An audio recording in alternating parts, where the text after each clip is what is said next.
We are checking the calendar today because, honestly, it feels a bit wrong. It's Thursday, February 12th, 2026. Right. And Thursday nights are, usually for Europa League or those catch-up games nobody really watches. But tonight, It is different. yeah, tonight under the floodlights at the GTEC Community Stadium, we have, and I don't think this is an exaggeration, arguably the most consequential match of the Premier League season so far. It feels like the schedule makers were trying to play a prank on us, doesn't it? But you're right. It's a London derby. It's wet. It's windy. And the stakes are, well, they're absolutely astronomical for a Thursday night. Okay, so let's set the stage before we really get into the weeds. We have Arsenal. They're sitting top of the table on 56 points. 6 points clear of Manchester City. But we all know that gap is kind of an illusion because City, well, they're City. They're just breathing down Arsenal's neck. And that pressure is immense. Yeah. Every single point dropped feels like a catastrophe when you're racing against that City machine. Exactly. And Arsenal is chasing their first title since, what, the Invincibles in 2003-04. So that's the one side. Right. And then you have Brentford. The surprise package doesn't even do it justice. They are sitting 7th on 39 points. They're not just safe from relegation. They are genuinely eyeing European qualification. It's an incredible story. It is. So the mission for this deep dive is pretty clear. We aren't just previewing a match. We are looking at a clash of two very different footballing philosophies. A massive managerial drama involving a sacking that just happened yesterday. Curse. You have to mention the curse. Oh, we're getting to the curse. That's the part I'm really excited about. A potential Thursday curse that could derail Arsenal's entire season. There is a lot to unpack here, and we have a serious stack of sources. We've got tactical data from Squawka, breakdown videos from Tifo, the latest injury reports from Football London. And some very, very heated Reddit threads about the whole managerial situation, which is where we should probably start. Yeah, the elephant in the room. You couldn't script this better. Yesterday, February 11th, Thomas Frank, the man who basically built modern Brentford, was sacked by Tottenham Hotspur. It's the narrative arc of the season, really. Frank leaves Brentford back in June 2025, takes the big job at Spurs. Everyone thought, this is the natural next step. Of course. 8 months later, he's gone. The worst win percentage of any recent Spurs manager. It's just brutal. And the irony is just dripping off this situation. While Frank is packing his bags in North London, the team he left behind, Brentford, is sitting higher in the table than the team that poached him. I saw Mikel Arteta called the news sad and extraordinary. Which is the polite manager code for thank God that isn't me. Absolutely. But what's fascinating is the reaction from the Brentford fan base. You'd think they'd be gloating or maybe feeling a bit nostalgic, but the sentiment on the forums is, well, it's surprisingly pragmatic. Yeah, we pulled a few threads from the Brentford subreddit, and one comment really stuck out. A fan pointed out that Brentford are currently 6 points clear of their former manager. The prevailing mood isn't, we miss Thomas Frank, it's, the system is bigger than the man. And that brings us to Keith Andrews. Right. When he took over, let's be honest, the pundits wrote Brentford off. He was promoted from set-piece coach. They lost Frank. They lost Brian Mbeumo. They lost Yogi Wissa. The narrative was, okay, the fairy tale is over. Brentford are going down. But they didn't. They evolved. And this is where I want to push back a bit on that system idea. Is it really just the same system? Because looking at the stats, this doesn't look like Thomas Frank's Brentford anymore. No, you're spot on. It's not a copy-paste job.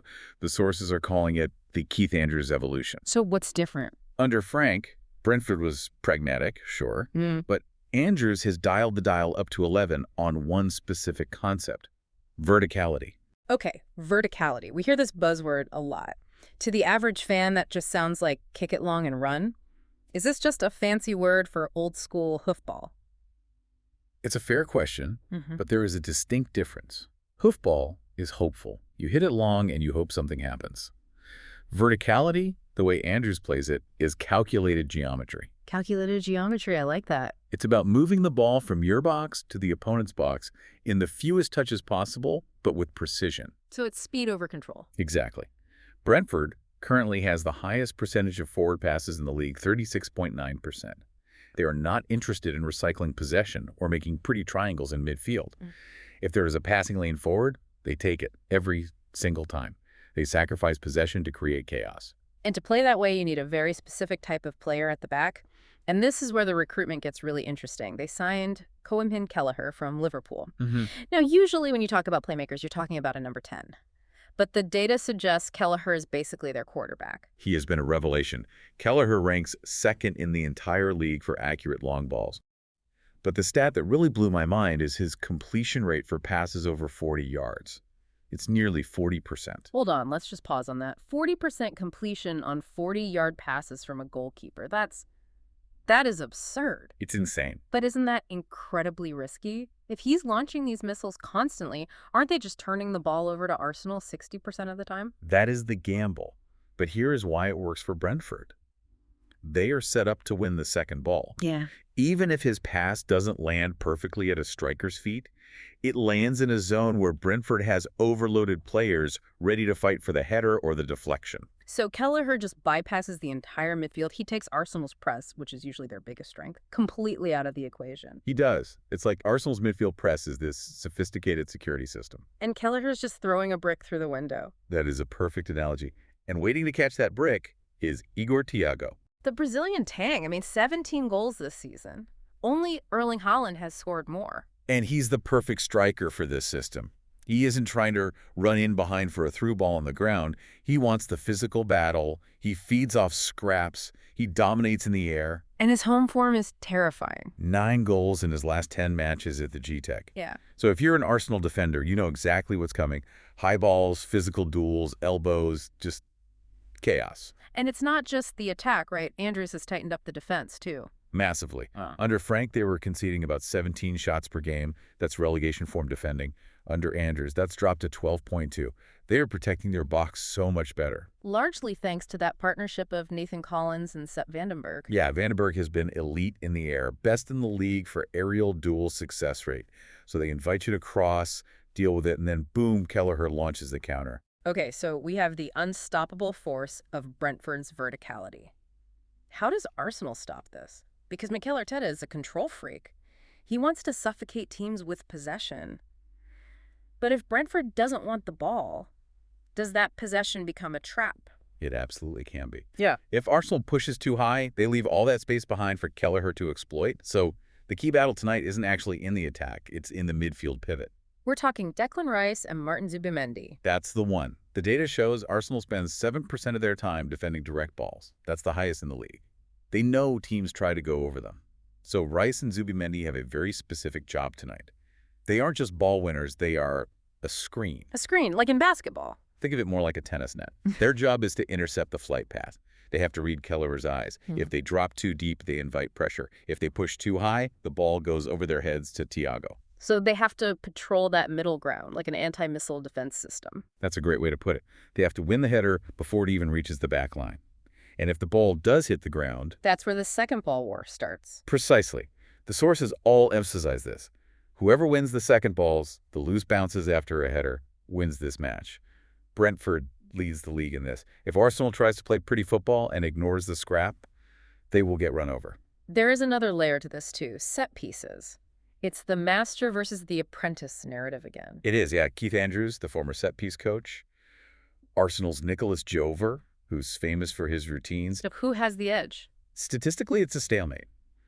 Arsenal has scored the most set-piece goals in the league with 15.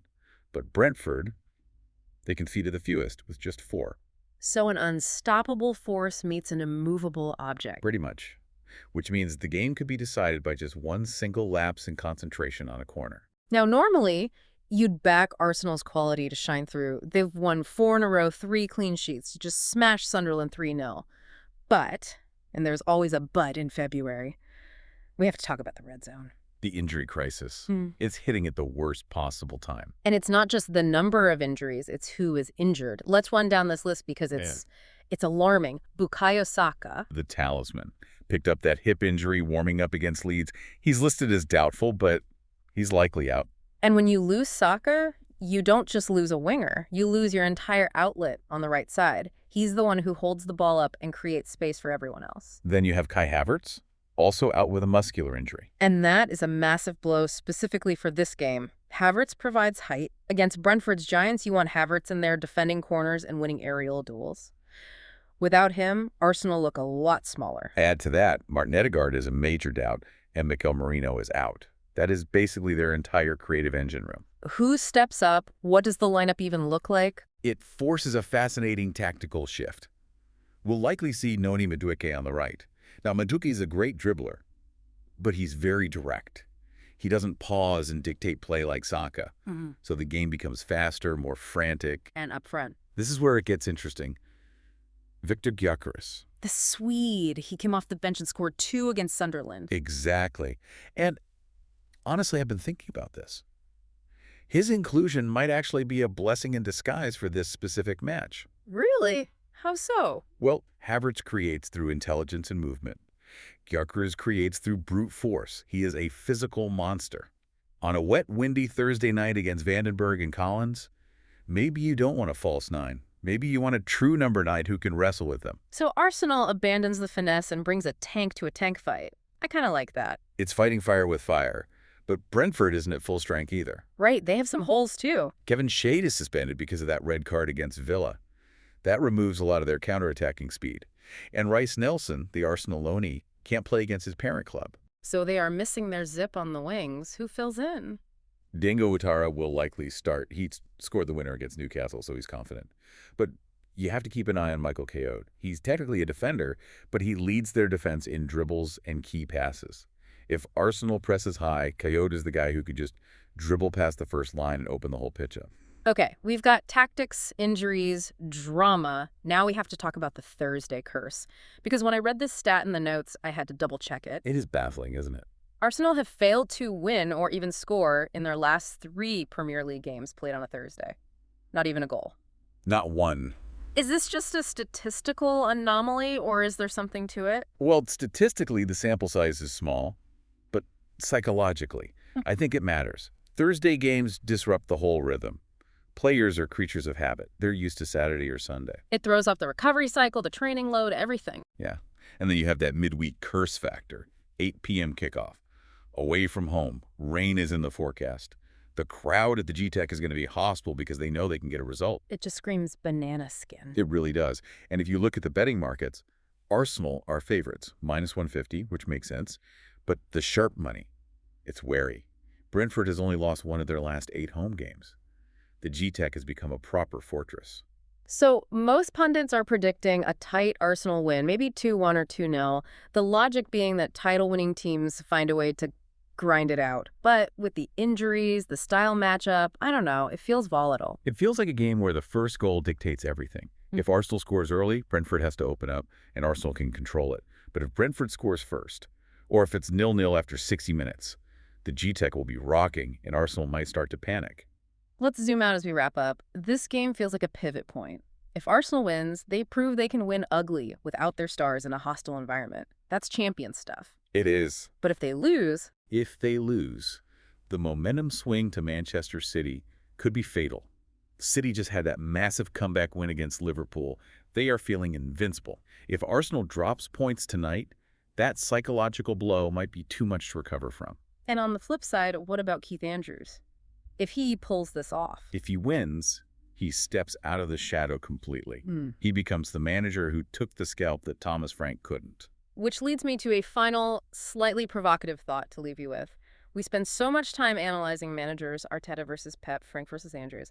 But we have a situation here where Frank failed at a Big Six club, while his former assistant is thriving with the exact same players he left behind. It's the Moneyball question of football. Exactly. Does this prove that in modern football, the club model, the structure, the recruitment, the philosophy is actually more important than the head coach? Are we entering an era where the manager is just a plug-and-play component of a larger machine? That is the million-dollar question, isn't it?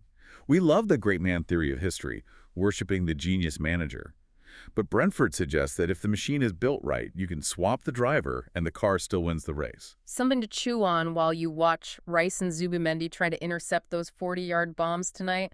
Keep an eye on that midfield battle. It's going to be where this game is won or lost. And don't blink on set pieces. It's going to be a real chess match in the penalty box. Absolutely. It's going to be a cracker. And enjoy the match. Enjoy the football.